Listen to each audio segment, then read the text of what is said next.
सुर में गाना सीखिए पाधानीसा ऐप के साथ। AI powered personal music teacher from Saregama.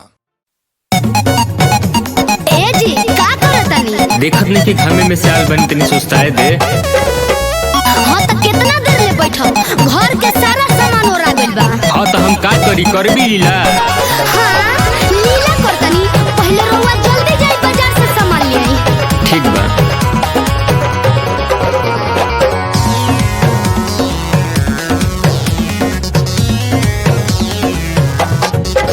मोरे रजबू हो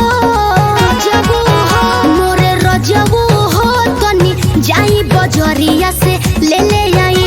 मोरे रजबू हो तनी जाई बजरिया से ले आई। मोरे धनिया हो बोला मोरे धनिया हो बोला काका बजरिया से ले आई। मोरे धनिया हो बोला काका बजरिया से ले आई। हाँ तो रउआ पते नइखे, खाली खाए के जानेनी।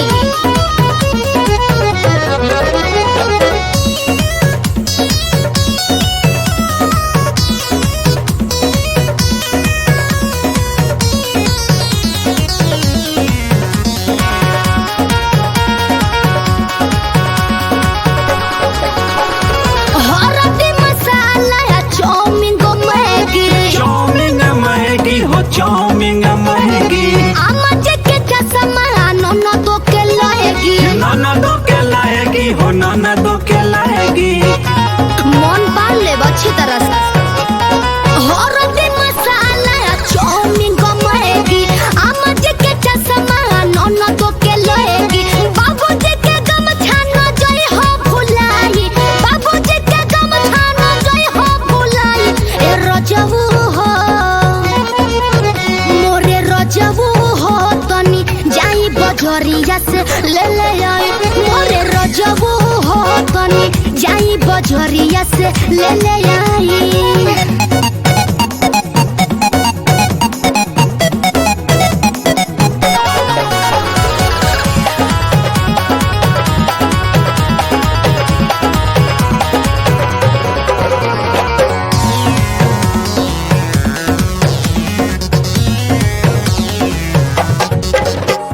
राम लखन सीता जी के मूर्ति ले आई हो। मूर्ति ले आई हो मूर्ति ले आई हा। करण कमलेश पवन देखो ना भूलई हो। देखा ना भूलाई हा हो देखा ना भूलाई हा। मन बाल ले अच्छी तरह से। राम लखन सीता जी के मूर्ति ले आई हो। करण कमलेश पवन देखो ना भूलई हो। अरुण प्रजापति अनिल करे हम पुजारी। अरुण प्रजापति अनिल करे हम पुजारी। ए रजबू हो मोरे रजबू हो तनी जाई बजरिया से ले आई। मोरे रजबू हो तनी जाई बजरिया से ले आई। मोरे धनिया हो बोला मोरे धनिया हो बोला काका बजरिया से ले आई।